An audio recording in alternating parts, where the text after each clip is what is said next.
அல்லாஹ்வுடைய நியாமத்துக்கள் எப்போ மகத்துவப்படுத்தப்படுகிறதோ அது ஈமானுடைய அடையாளம் என்பதாக அல்லாஹ் கூறுகின்றார். யாருடைய உள்ளத்தில் ஈமான் இருக்கிறதோ அவருடைய அடையாளம்தான் ஒமன் யுஅலிம் ஷாயிர் அல்லாஹ், அல்லாஹ்வுடைய நினைவை உண்டாக்கக்கூடிய விடயங்களை அவர்கள் மகத்துவப்படுத்துவார்கள். குர்ஆன் மிகப்பெரிய ஷாயிராக இருந்து கொண்டிருக்கிறது. அந்த குர்ஆனை மகத்துவப்படுத்துவது, கண்ணியப்படுத்துவது, அதோட தொடர்பான ஒவ்வொரு விடயங்களையும் நாம் மதிப்பது எங்களுடைய ஈமானுடைய அடையாளமாக இருந்து கொண்டிருக்கிறது. ஈமான் என்றால் என்ன என்று கேட்கப்பட்டதுக்கு ரசூலுல்லாஹி ஸல்லல்லாஹு அலைஹி வஸல்லம் சொன்னார்கள், மல் ஈமான், ஈமான் என்ன? அயகூன் அல்லாஹ வ ரசூலஹு அஹப்ப இலைக்க மிம்மா சிவாஹுமா, அல்லாவும் அல்லாஹ்வுடைய ரசூலும் இடத்தில் எல்லாவற்றையும் விட நேசத்துக்குரியதாகுவதுதான் ஈமான் என்பதாக ரசூலுல்லாஹி ஸல்லல்லாஹு அலைஹி வஸல்லம் விளக்கம் சொன்னார்கள். சரி, அல்லாஹ்வுடைய நேசத்துடைய முக்கியமான ஒரு அடையாளம் தான் அல்லாஹ்வுடைய கலாமின் மீது நேசம் வருவது. குர்ஆனை நேசிப்பது அல்லாஹ்வுடைய நேசத்தின் அடையாளம்.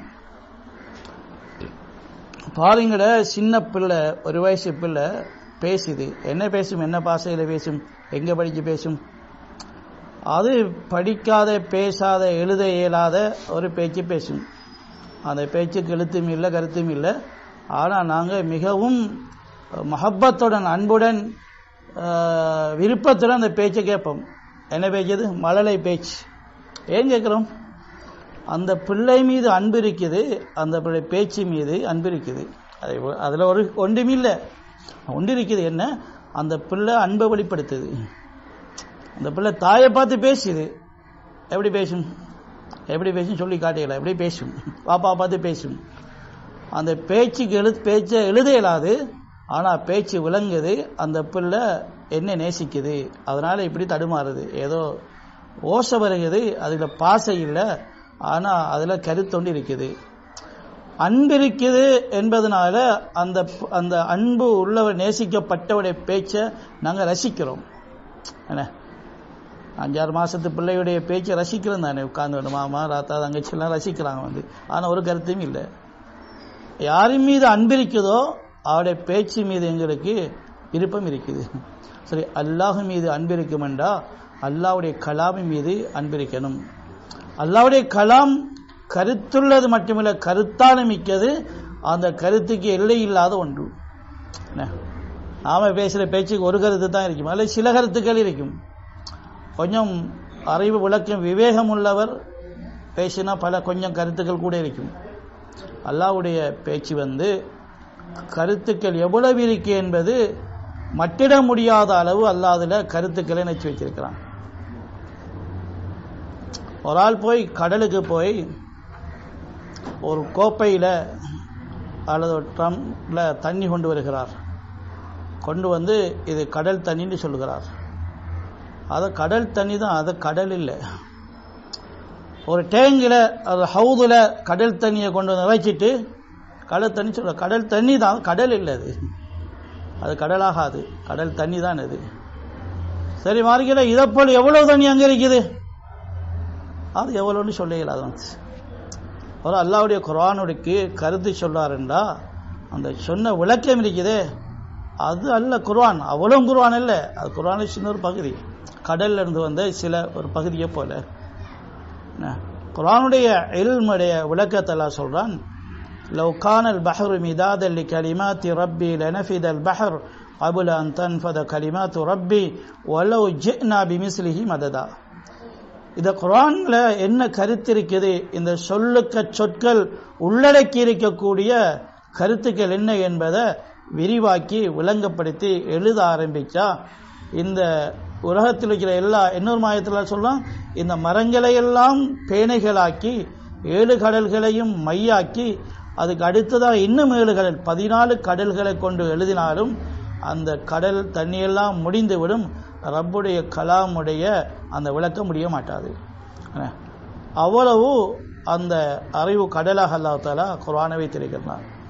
ஆனால் எப்படி ஒரு கடலுக்கு போன மணி ஒரு கேன், ஒரு போத்தல் கொண்டு போனால் ஒரு போத்தல் தண்ணி கொண்டு வருவார். ஒரு கேன் கொண்டு போனால் அவர் 5 லிட்டர் கொண்டு வருவார். ஒரு பெரிய ஒரு டேங்க் கொண்டு போனால் அதில் ஒரு 1000 லிட்டர் இருந்தால் 1000 லிட்டர் வராது. கொண்டு போன பாத்திரத்தின் அளவு தான் தண்ணி எடுக்கலாமே தவிர இந்த கடலுடைய அந்த கொள்ளளவு சொல்ல இயலாது. ஒவ்வொருக்களுடைய கல்புடைய பரிசுத்த தன்மையும் ஈமாண்ட அளவும் அது குர்ஆனுடைய விளக்கம் கிடைக்குமே தவிர குர்ஆனுடைய முழு விளக்கம் யாருக்கும் கிடைக்க போறதில்ல. கடலில் இருந்து எடுத்தது போல அல்லாஹ் கொடுக்கிறான். அல்லாமா பூசிரி ரஹ்மத்துல்லாஹி அவர்கள் அந்த அல்லாஹ் தஆலா ரசூலுல்லாஹ் கொடுத்த இந்த குர்ஆன் எவ்வளவு இல்ம அறிவை உள்ளடக்கி இருக்குது என்பதை ஒப்பிட்டு சொல்லுகின்ற பொழுது குல்லுஹும் மிர் ரசூலில்லாஹி முல்தமிசுன் வரஃபன் மினல் பஹ்ரி அவ் ரஷ்வன் மினத் தியமி. உலகத்தில் 1,24,000 நபிமார்கள் வந்திருக்கிறார்கள். முஹம்மது ஸல்லல்லாஹு அலைஹி வஸல்லம் தவிர உள்ள இந்த மேனைய எல்லா நபிமார்களுக்கும் கொடுக்கப்பட்ட முழு இல்மையும் ஒன்று சேர்த்தா அது ஒரு அல்லாஹ நாங்க ஆக்கினோம்டா முஹம்மது ஸல்லல்லாஹு கொடுக்கப்பட்ட இல்மு மட்டும் ஒரு கடலாக இருக்கும். அது ஒரு கடலிலிருந்து எடுக்கப்பட்ட ஒரு அள்ளுத்தான் எல்லா நபிமார்களும் கொடுக்கப்பட்டது. எல்லா இமாம்களுக்குமே இல்லை, அறிவாளிகளுக்கு இல்லை, நபிமார்கள். என்ன ஒரு நபியுடைய இல்முக்கு முன்னால முழு உலகத்து இமாம்களுடைய இல்மும் முடிந்து விடும், ஒன்றுமில்லா வைத்துவிடும். ஒரே ஒரு இமாம் கசாலியை பற்றி சொல்லக்கூடிய அறிவு கடல்னு சொல்லுகிறோம், அது ஒரு இமாம் தான். அப்படி பல்லாயிரக்கணக்கான லட்சக்கணக்கான இமாம்கள் சேர்ந்தாலும் ஒரு நபியுடைய இல்முக்கு முன்னால அது ஒன்றுமில்லா வைத்திடும். அப்படி 1,23,000 சொச்ச நபிமார்களுடைய முழு இல்மையும் ரசூலுல்லாஹ் கொடுக்கப்பட்ட இந்த குர்ஆனுடைய இல்முக்கு முன்னால ஒரு அல்லாஹ் ஆக்கினால் அல்லாஹ் நபியர்களுக்கு கொடுத்த இல்மு இருக்குதே அது ஒரு கடலாக இருக்கும்னு சொல்றாங்க. அல்லது ரஷ்ஃபம் மினத் தியமி, தொடராக அடித்து கொண்டிருக்கின்ற அடைமலையிலிருந்து சில துளிகள் தான் எல்லா நபிமார் கொடுக்கப்பட்ட இல்முண்டா இந்த அடைமலையாகத்தான் அல்லாஹ் அருமை நபி ஸல்லல்லாஹு அலைஹி வஸல்லம் இல்மு கொடுத்திருக்கிறான். அப்படியான ஒரு இல்முடைய பொக்கிஷம் தான் குர்ஆனாக இருக்கிறது. ரசூலுல்லாஹ் அவங்களுக்கு அல்லாஹ் தஆலா முஅஜிஸாக்கள் கொடுத்தார். எல்லா நபியும் அல்லாஹ் முஅஜிஸா கொடுக்குறான். முஅஜிஸான்னு சொன்னா அதை பார்த்தவனே உலகத்தின் சக்திகள் அப்படியே சரண்டர் ஆகி விடும். அந்த நபிமார்களுக்கு கொடுக்கப்பட்டிருக்கிற அந்த வளமைக்கு மாற்றமான சில வெளிப்பாடுகள் இவர்கள் நபி என்பதற்குரிய ஒரு ஆதாரமாக அல்லாஹ் கொடுக்கிறான். நபிதான் என்பதற்கு ஆதாரம். எப்படி மூசா அலைஹிஸ்ஸலாம் தடியை அடிச்சவனா கடல் பிளந்தது, யாராலையும் இது செய்ய இயலாது. யாராலுக்கும் ஒரு காரணம் காட்டி யாருக்கும் விளக்கம் சொல்ல இயலுமா? ஒரு விளக்கமும் சொல்ல இயலாது. இப்போ தடிபட்டது, கடல் பிளந்தது, 12 பாதைகளாக பிளந்தது. அப்போ அதில் பயணம் செய்யக்கூடிய அளவுக்கு அந்த வீதிகள் தெரியக்கூடிய அளவுக்கு அப்படி பிளந்தது. இதுக்கு விளக்கம் சொல்லுங்கண்டா என்ன விளக்கம் சொல்லும்? இதுக்கு ஒரு விஞ்ஞான விளக்கம் என்று சொல்ல இயலுமா? இதுக்கு மனுஷன் புத்தியை கொண்டு ஏதாவது ஒரு விளக்கம் சொல்ல இயலுமா? எல்லாமே ஃபெயில் ஆகி விடும். முழு உலகத்தின் முழு சக்திகளையும் முஅஜிஸான சொல்லுக்கு கருத்து இயலாமல் ஆக்கக்கூடியது. அதுக்கு முன்னால் வர எல்லாரையும் ஃபெயில் ஆக்கி விடும். அதுதான் முஅஜிஸா. ஒன்றும் அதுக்கு முன்னால் நின்று பிடிக்க முடியாது. மூசா அலைஹிஸ்ஸலாம் கல்லுக்கு அடிச்சாங்க, தண்ணி ஊற்று வந்து 12 ஊற்றுகள் வந்தது. ஃபதரிப் பிஅஸாக்கல் ஹஜர், கல்லுக்கு அடிங்கன்னு அல்லாஹ் சொன்னா அடிச்சாங்க. ஃபன்ஃபஜரத், அது தண்ணி ஊற்றுகள் வழியான. இதுக்கு என்ன விளக்கம் சொல்லலாம்? என்னத்தால விளக்கம் சொல்லலாம்? அவனோட அறிவால சொல்லுங்களேன், அவனோட நுணுக்கத்தால் சொல்லுங்களேன், ஒரு விஞ்ஞானத்தால சொல்லுங்களேன். இல்லை, எல்லாமே ஃபெயில் ஆகி விடும். ஒரே ஒரு முஅஜிஸா முழு உலகத்துடைய சக்திகளையும் முழு உலகத்துடைய அறிவுகளையும் ஆற்றல்களையும் அப்படியே ஃபெயில் ஆக்கி விடும். அப்படி நபிமார்களுக்கு கொடுக்கப்பட்ட முஅஜிஸாக்களில் மிக உயர்ந்த தரத்தில் முஹம்மது ஸல்லல்லாஹு அலைஹி வஸல்லம் முஅஜிஸாக்கள் கொடுத்தார். ஏராளமான முஅஜிஸாக்கள் கொடுக்கப்பட்டிருக்குது. அதில் எல்லா முஅஜிஸாக்களும் அந்தந்த காலத்தில் முடிஞ்சது எங்களுக்கு பார்க்க கிடைக்கல. நபி ஸல்லல்லாஹு அலைஹி வஸல்லம் மரங்கள் பேசியது,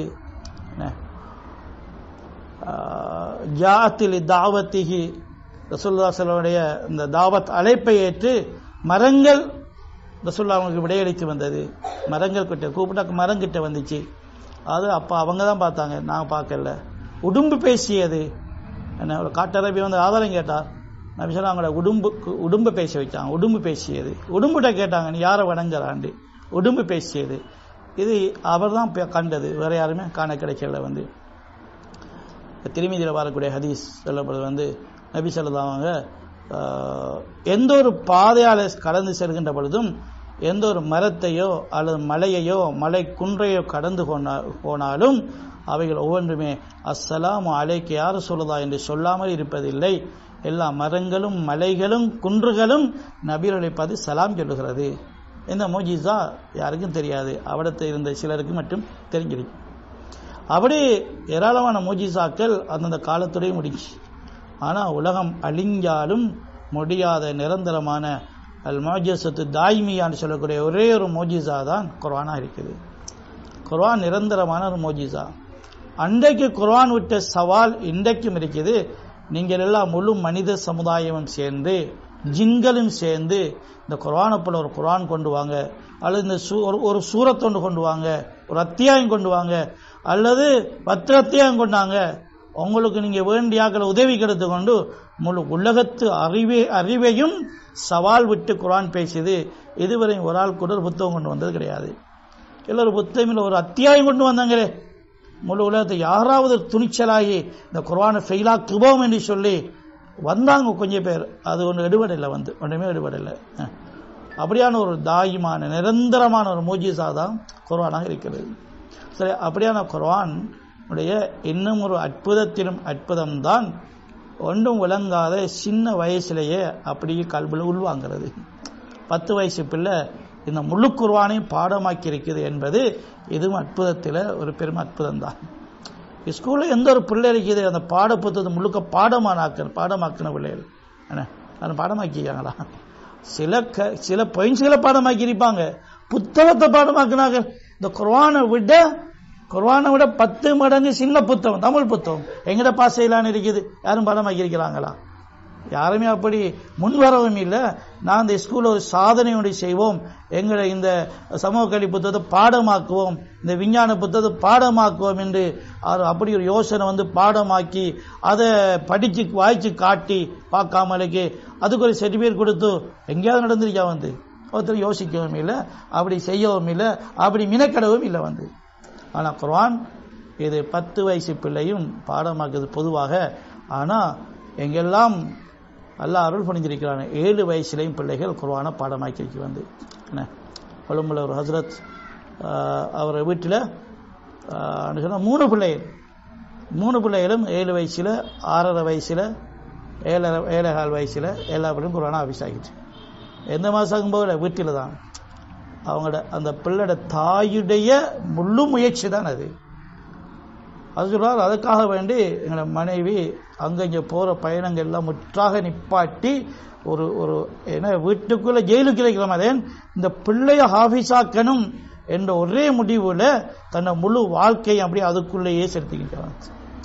முதல் பிள்ளைய 7 வயசுல ஹாஃபிஸாக்கியாச்சு. இப்போ 2வது பிள்ளைக்கு நாம மினக்கணாம விட்டா இந்த பிள்ளைக்கு செஞ்சு அநியாயமே போய் திரும்ப அந்த பிள்ளைய ஹாஃபிஸா ஆயிடுச்சு. இப்போ 3வது பிள்ளை என்ன செய்யறது? சிரமத்திலும் சிரமம்தான், சாதாரண வேலை இல்லை. இன்றைக்கு மதரசால ஓதி கொடுத்த பாடத்தை கொஞ்சம் மீட்டி பார்த்து பாடமாக்கி கொடுக்கறதுக்கே உமாக்கு டைம் இல்லையே. அந்த எவ்வளோ டைம் கிடையாது, 1/2 மணி நேரம் டைம் எடுக்க கஷ்டமாக இருக்கு. எவ்வளோ வீட்டு வேலை, அந்த வேலை இந்த வேலை, ஆக வருவாங்க போவாங்க, அது இது, அதுக்குள்ள நோய் வருத்தம். இதுக்கு மத்தியில் பிள்ளைக்கு ஸ்கூல் பாடம் சொல்லி கொடுத்து பிறகு குர்ஆன் பாடமாக்க ஒரு குர்ஆன் பாடத்தை திருத்தமா ஓதுறதுக்கு சொல்லி கொடுக்கறதுக்கே நேரம் இல்லைன்னு கஷ்டப்பட்டு நேரம் எடுக்கிறாங்கடா. பிள்ளைய ஹாஃபிஸாவை ஆக்கிறதுக்குண்டா அந்த தாய் எவ்வளவு சிரமப்பட்டிருப்பா.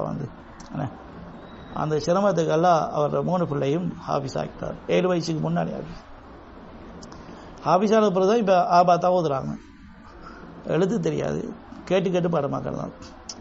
அவங்களோட வீட்டில் ஃபுல்லாக அந்த புக்ஸ் அடிக்கி ரெக்கார்டிங் போய்கொண்டே வைக்கும். அந்த பொம்பளை அந்த ரெக்கார்டிங் அளவுக்கு பார்த்து போட்டு மீட்டி எப்படி காத்தாங்குடியில் 12 வயசு 2 கண்ணு குருடான பிள்ளை, 9 வயசுக்காரன் 12 வயசு குருடான பாடமே விட்டு பார்த்துருக்குமா? பார்க்கல, பார்க்காம கேட்டு ஓதுன்னு. இந்த பிள்ளைகளும் குர்ஆனை பார்த்து ஓதல்ல, கேட்டு ஓதுறது, கேட்டு. இன்றைக்கு நாங்கள் செஞ்ச ஒரு துரோகம் என்னென்னா, அல்லாஹ் இந்த கேள்வி புலனுக்கு நன்றி கெட்டு நடந்ததுனால ஒன்றும் பாடம் வருவதில்லை. ஹராத்தை கேட்கிறது, கேட்கக்கூடாத விஷயங்களை கேட்கிறது, இந்த செவிப்புலனை அல்லாஹ் தந்த நியாமத்துக்கு நன்றி கெட்டு பாவிச்சதுனால இந்த காதுக்குள்ளால போய் மனநம் இருக்கின்ற அந்த அற்புதம் எங்களை நிகழ்வது சாத்தியமில்லை என்று வைத்து வந்தது. சின்ன வயசு பிள்ளைகள், அந்த பிள்ளைகள் ஹராம் என்றா என்னது தெரியாது, செஞ்சிருக்கிறார்கள், ஹராம் செஞ்சிருக்காது, இந்த காதை நன்றி கெட்டவர்களை பாவிச்சிருக்காது. அதனால குர்ஆன் காதுக்குள்ளால போய் பதுங்கிருக்கும். எங்களுக்கு ஏன் தெரியுமா? நாங்கள் நன்றி கெட்டு நடந்துட்டோம். இந்த காதுக்குள்ளால ஹராத்தெல்லாம் அனுப்பிட்டோம் வந்து. அதனால குர்ஆன் அதனுடைய அந்த அற்புதத்தை இதுக்குள்ளால பாவிக்கிறதுக்கு அசுத்தமான இடத்துக்குள்ளால வரமாட்டேன்னு நிற்கிது. அசுத்தமான இடத்துக்குள்ளால பரிசுத்தமான கலாம் பயணம் செய்யாது என்று அது நிற்கிது வந்து. செவிப்புலன் எப்ப பாதுகாக்கப்படுமோ இந்த குர்ஆனுடைய அற்புதம் அதுக்குள்ளால வெளிப்படுத்தப்படும் வந்து.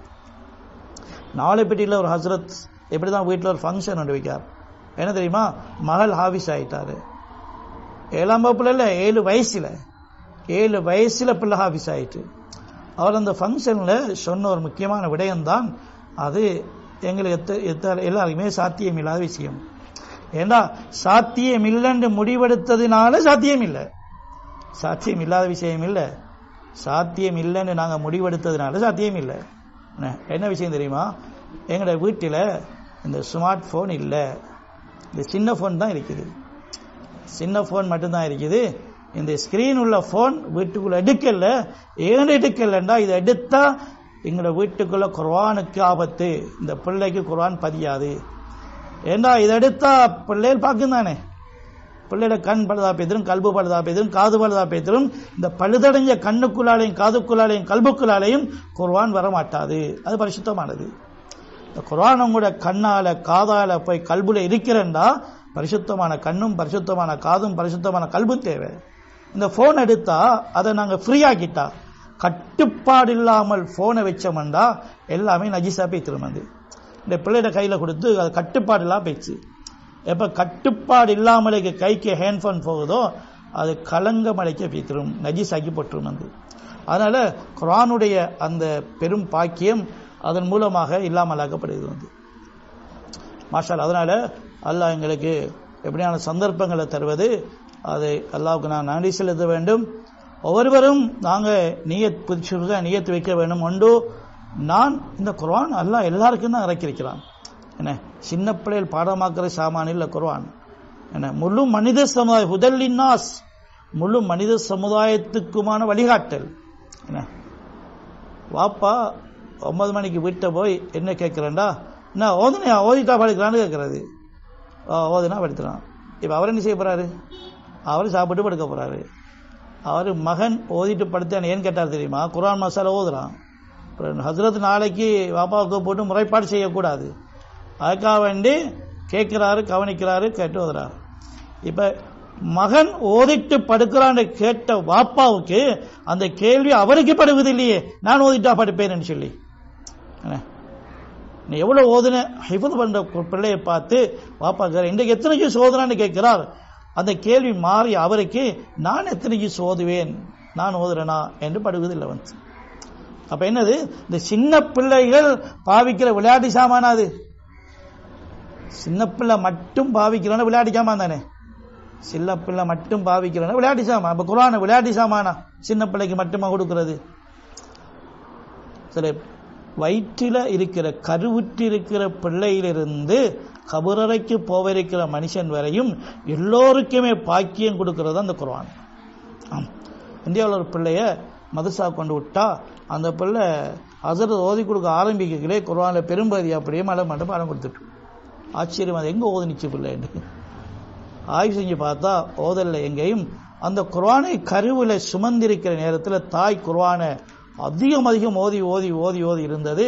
அந்த ஓதல் வயிற்றில கருவாயிருக்கிற பிள்ளையுடைய உள்ளத்தில் தாக்கத்தை ஏற்படுத்திச்சு வந்து.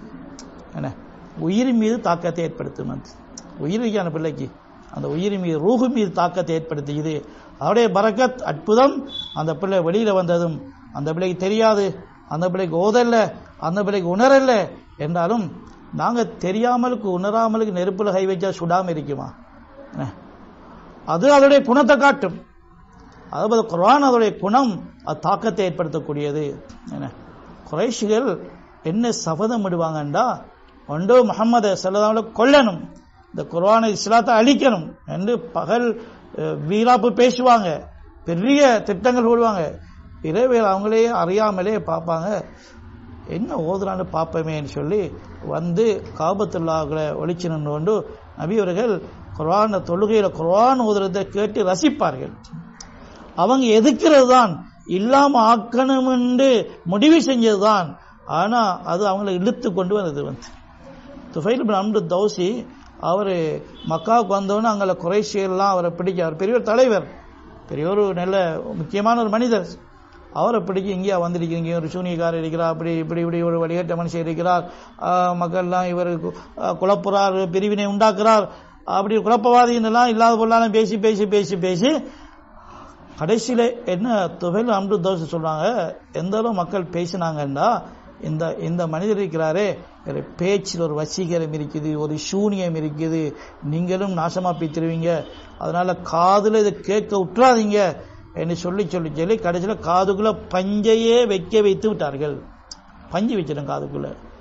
எப்ப நபி இரவாயிட்டு நபி சொல்லா தொழுகிறாங்க, காபத்துல்லா இருக்கிறார், யோசிக்கிறார், நாம் என்ன மடையனா, நான் அறிவில்லாதாளா, நான் எவ்வளவு படித்த மனுஷன், எவ்வளவு விளக்கம் மனுஷன், எவ்வளவு முக்கியமானால் எனக்கு ஒரு அறிவு விளக்கம் இருக்குதானே, என்ன ஓதுறானே கேட்பேமே, கேட்டு பொருத்தம் இல்லைன்னா வீசிட்டு போவோம், அர்த்தம் இருக்குதுன்றா எடுப்போம் என்று காது திறந்தார்.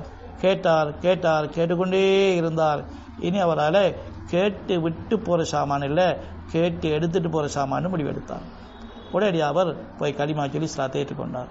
என்ன குர்ஆன் அவ்வளவு ஈர்ப்பு சக்தி உள்ளதாகவும் உள்ளங்கள் மீது தாக்கத்தை உண்டு பண்ணக்கூடிய ஒன்றாகவும் ஒரு பெரும் ரோஹானி சக்தி உள்ளதாகவும் இருக்கு. காஃபிர் உள்ளத்திலே மாற்றம் ஏற்படுத்துதுண்டா, விரோதிகளின் உள்ளத்தை ஈர்த்தெடுக்குதுண்டா, மோமிங்கள் உள்ளத்தை நம்புன மக்கள் உள்ளத்தில் எவ்வளவு பெரிய தாக்கத்தை ஏற்படுத்தும். காஃபிரா இருக்கிறார், குர்ஆனை வெறுக்கிறார், அவரே உடல்லது, அவரே ஈர்த்தெடுக்குது. அவர் நம்புனாக்கள் எங்கட குர்ஆன் என்ற மதிப்புள்ள மக்கள் அதை முறையை அணுகுனா எவ்வளவு தூரம் கொண்டு போகும். பெரும்பாவத்தில் ஈடுபட்ட மனுஷன் இல்ல, ஈடுபட்டு கொண்டிருக்கிற மனுஷன் அவருக்கே பட்டிச்சே குர்ஆன். கொள்ளக்கோஷ தலைவராக இருக்கிறார் ஃபுதைல் இப்னு இயால், கொள்ளையடிக்க போறார். கொள்ளையடிக்க போன கதையில் கொள்ளை அடிப்பதுக்கு இறங்குறார், அந்த இடத்துக்கு போறார், களவெடுக்க போறார், களவெடுக்கிறார். அந்த நேரத்தில் அந்த இடத்துல அந்த கபீலாவில் ஒரு மனிதர் அந்த வந்த வியாபார கூட்டத்தில் நல்லடியா இருந்த இறைநேசர் ஒருவர் இருந்தார். அவர் தக்பீர் கட்டி தொழுறார், தஹஜ்ஜத், அவர் குர்ஆன் ஓதுறார். அந்த குர்ஆன் இவருக்கு ஓதல்ல, அவருக்கு தான் ஓதுனது, அல்லாஹ்வுடைய தொடர்பில் ஓதிக்கொண்டிருக்கிறார். அல்லாஹ் ஹிதாயத்தை நாடினா சந்தர்ப்பங்களை சந்திப்புகளை அல்லாஹ் ஏற்படுத்துவார். இந்த சந்திப்பு, இந்த நேரம், இந்த பேச்சு, இந்த சிந்தனை, இந்த நிகழ்வு அது ஹிதாயத்துக்காக நம்ம வைத்திரும். அது யாரும் திட்டமிடுறதும் இல்லை, அவர் யோசிக்கிறதும் இல்லை.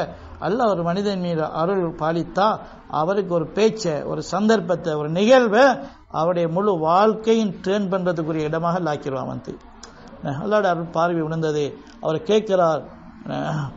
அந்த குர்ஆனுடைய வசனம், குர்ஆன் கேட்குது, அல்லாஹ் கேட்கிறான். வந்து அல்லாஹ்வுடைய அச்சத்தினால உள்ளங்கள் நடுநடுங்கக்கூடிய நேரம், அலம் யானில்லதீன ஆமனு அன் தக்ஷா குலூபுஹும் லிதிக்ரில்லாஹ், அல்லாஹ்வுடைய நினைவினால உள்ளங்கள் பயந்து நடுங்கும் நேரம் மூமின்களுக்கு இன்னும் வரலையா? என்னன்னா அவங்களுடைய ஈமான் இருக்குதே, ஈமான்ல அல்லாஹ்வுடைய திக்ர் இருக்கணும். அல்லாஹ்வுடைய திக்ர் இல்லாத ஈமான் இல்லை. ஈமான் அல்லாஹ்வுடைய நினைவு இருக்கணும். அந்த அல்லாஹ்வுடைய நினைவுல அல்லாஹ்வுடைய அச்சம் இருக்கணும். அச்சம் எவ்வளவு இருக்கும் என்றா, ஓ அப்படியான்னு சொல்லிட்டு போற அளவு இல்லை, அல்லாஹ்வுடைய அச்சம் உள்ளத்தை நடுங்க வைக்கணும். அதான் ஈமான். அல்லாஹ் இந்த ஈமானுடைய இந்த நிலைக்கு எப்ப வர போறீங்கன்னு அல்லாஹ் கேட்கிறான். அல்லாஹ்வுடைய அந்த ஈமான்ல அல்லாஹ்வுடைய நினைவு இருக்கணும், அந்த நினைவில் அல்லாஹ்வுடைய பயம் இருக்கணும், அந்த பயத்தினால் உள்ளம் நடுங்கணும். இந்த மர்த்தபாவை, இந்த நிலை எப்ப அடைய போறீங்க? சக்கராத்திலையா? எப்ப அடைய போறீங்க? இந்த ஆயத்தருக்கு பட்டுச்சு, அல்லாஹ் கேட்கிறானே, அந்த உள்ளத்தை தொட்டுச்சு. அவர் அறியாமலே விட சொன்னார், ரப்பே நேரம் வந்து விட்டது என்று சொன்னார். உடனடியா திரும்பினாரே, திருந்தினாரே, பழைய வாழ்க்கையை திரும்பி பார்க்கல. கொள்ளை கோஷ்டி, உலகமாக கொள்ளக்காரன். ஆனா அவருக்கும் அந்த குர்ஆனுடைய ஒரு ஆயத்து ஹிதாயத்து காரணம் அமையுது. அப்படி கொள்ளைக்காரன் கொள்ளையடிக்கும் நேரத்திலேயே உள்ளத்தை தொட்டு ஹிதாயத்தை கொடுக்கிற குர்ஆன் என்றா, நல்ல மனிதர்கள் தஹஜ்ஜத்துல தொழுதுட்டு குர்ஆன் ஓதுனா அவனோட உள்ளத்துல என்ன கிடைக்கும்? கொள்ளக்காரன் கொள்ளை அடிக்கிற நேரத்திலேயே அவர் உள்ளத்தை தொட்டு ஹிதாயத்தை திருப்பி எங்கே போய் தின்றா உலகத்தின் அவுலியாக்களின் தலைவராக மாற்றி போட்டு, நாமும் அவர் பெயரை சும்மா சொல்ல மாட்டோம். கொள்ளை கோஷ்டி தலைவர் என்ற நாமமே இல்லாமல் போய்விட்டது.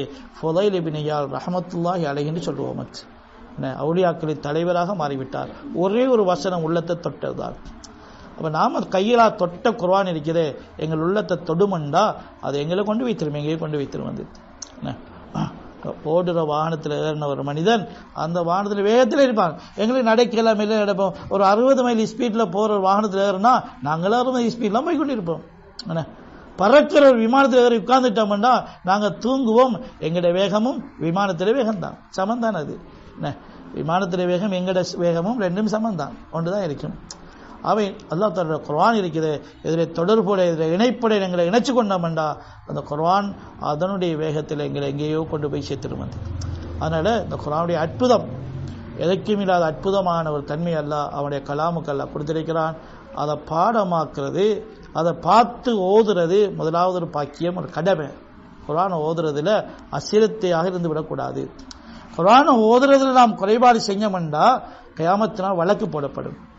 குர்ஆன் அல்லாஹ்கிட்ட வழக்கு போடும், அல்லாஹ்விடத்துல பேசும், குர்ஆனுடைய ஹக்கை நிறைவேற்றலை. அதனால் குர்ஆன் திலாவத்தில் நாங்கள் முக்கியமான ஒரு கவனம் செலுத்த வேணும். இப்பையும் உயிரோடு இருக்கிறார் மாஸ்டர். அவர் ட்ரைனிங் காலேஜில் இருக்கிற நேரத்தில் அவர் யோசிச்சா ட்ரைனிங் நேரம் இருக்குதானே. இப்போ ஊரோட இருந்தால் தான் காலேஜுக்கு போயிட்டு வந்த வேலை. இப்போ ஒரு வேலையும் இல்லையே, கடை வேலை இல்லை, வீட்டு வேலை இல்லை, ஒரு வேலையும் இல்லானே. கிளாஸ் முடிக்க வந்து சும்மானே இருக்கிறேன், என்ன செய்யணும்னு யோசிச்சார். என்ன செய்கிறாங்க ஆக்கள்? பொழுதுபோக்கில் இருப்பாங்க, பேப்பர் பார்ப்பாங்க, கதை புத்தகம் பார்ப்பாங்க, என்ன செய்வாங்களே சுற்றி திரிவாங்க. இவர் யோசிச்சார், அல்ல அவருக்கு போட்டதுதான் குர்ஆன் ஓதுவோம்னு முடிவெடுத்தார். ஹாபிஸ் இல்லை, ஆலிம் இல்லை, பார்ட் டைம் ஓதுனால் இல்லை. அவர் பழைய வயசாளி, இப்போ 75-80 வயசு இருக்குமாக்கும். அப்போ அந்த காலத்தில் ஒன்றும் இல்லையே. முடிவெடுத்தால் குர்ஆன் ஓதும்னு ஓத ஆரம்பித்தார். அவர் எடுத்த முடிவுக்கு அல்லாஹ்வுடைய உதவி ஓதி ஓதி 1 2 குர்ஆன் 10 20 30 100 போய் ஒரு 900 குர்ஆன் வரையில் முடிகிற நேரத்தில் நோய் ஒன்று வந்து அவருக்கு சக்கராத் மாதிரி ஆயிட்டு அல்லாஹ் கிட்ட கெஞ்சினாராம், யா அல்லாஹ் 1000 குர்ஆன் ஓத மனசில் உறுதி இருக்குது, யா அல்லாஹ் 900 மொத்தாக்கிறாதே என்று அல்லாஹ்விடத்தை கெஞ்சினாராம். அல்லாஹ் சுகப்படுத்திட்டான். போய் மாஷா அல்லாஹ் ஹரத்தில் போய் 1000வது குர்ஆனை ஓதி முடித்தார். அல்லாஹ்வுடைய வீட்டில் வச்சு 1000 ஜுஸ் இல்லை, 1000வது குர்ஆன் என்ன 30,000வது ஜுஸ் ஓதி முடிச்சு இன்றைக்கு போன மாதம் 1500 குர்ஆன் ஓதி முடிச்சிட்டார். 1500 குர்ஆன் முடிச்சிட்டார். அவர் ரிட்டையர் ஆகிட்டார். அவர் முழு நேரமும் குர்ஆன் தான், வேற ஒன்றுமே இல்லை. வந்து காலையில் அந்த செய்தி கண்ணோட்டும் போதுதானே ரேடியோவில் அது கேட்பார். அவ்வளோதான் உலகத்திலே நடக்குது, அவ்வளோ கொஞ்சம் பார்த்துக்கொள்வார். மற்ற முழு நேரமும் சாப்பிட்றது, ஓய்வெடுக்கிறது, அங்கே போகிறது, தேவைப்பட கடைக்கு போயிட்டு வர்றது, மற்ற முழுக்க வீட்டிலையும் பள்ளியிலையும் குர்ஆன் தான், வேற ஒன்றுமே இல்லை. வந்து சாப்பாடு ஒன்று போட்டார் மாடு அறுத்து. அப்போ ஹஸ்ரத்தை சொன்னால், ஹஸ்ரத் வாங்க, என்ன சார், என்ன விசேஷமான சாப்பாடு என்ன? இல்லை, இன்றைக்கு 1200 குர்ஆன் முடிச்சிருக்கு, உங்களுக்கு மட்டும்தான் சொல்கிறேன், சத்தம் இல்லாமல் வந்து போங்க, குடும்பத்தில் எல்லாரையும் கூப்பிட்டு என்ன தெரியுமா, ஒரு சந்தோஷத்துக்கு சாப்பாடு முடியும். குர்ஆன் விஷயம் சொல்லலை, குடும்பத்தில் யாருக்கும் தெரியாது, 1500 ஆயிரம் தெரியாது, இந்த ஹஸ்ரத்துக்கு மட்டும். அவரும் சொல்கிறார், பேரும் இல்லை ஊரும் இல்லாமல் தான் சொல்கிறார். ஒரு மௌத்தான பிறகு பேர ஊரை சொல்லுவோம், பேரும் இல்லை ஊரும் இல்லை, எங்கிட்ட தெரிஞ்ச ஒரு ஆளுன்னு தான் அவரை பேசி கொண்டிருக்கிறார். அவரையும் என்ன வெளிப்படுத்தலை, 1500 1000 வெளிப்படுத்தலை. அல்லாஹ்வுடைய கலாம் அல்லாஹ்வுக்காண்டி ஓதுனேன், எது போய்கொண்டிருப்போம் அல்லாஹ் முடியும். அவரை மகளும் ஒரு டீச்சர். வாப்பாவை பார்த்து வாப்பாவுடைய கவலை, வீட்டுக்குள்ள உம்மா வாப்பா செய்கிற வேலை பிள்ளையும் செய்யும். உம்மா வாப்பாவும் தூங்குனா பிள்ளையும் தூங்கும். பிள்ளை நான் தாஜத்தோட போதா வந்து உம்மா வாப்பாவும் ஃபோனில் இருந்தால் பிள்ளையும் ஃபோன்லாம் இருக்கும். உம்மா வாப்பாவும் ஃபேஸ்புக் பைத்தியம் பிடிச்சிருந்தா பிள்ளைக்கு அந்த நோய் தான் தொத்தும். வந்து உம்மா வாப்பா குர்ஆன் ஓதுன பிள்ளையும் ஓதும். அந்த டீச்சர் பொம்பளை டீச்சர் மாதிரி எங்கே நேரம் இருக்கு, ஸ்கூலில் வேலை, ஸ்கூல் விட்ட வந்தாலும் ஸ்கூல் வேலை என்ன என்றாலும் அதுக்கு மத்தியில் குர்ஆனின் மீது கொண்ட முஹப்பத் இருக்குதே, நேரம் கிடைச்சது. அந்த பொம்பளை 500 குர்ஆன் ஓதி முடிச்சிட்டா. இதுவரையும் அந்த பொம்பளை 500 குர்ஆன் ஓதி முடிச்சா. எங்களுக்கு அரஜி ஸ்கூலுக்கு எங்கே நேரம் இருக்குன்னு சொல்லிக் கொண்டிருக்கிறோம்.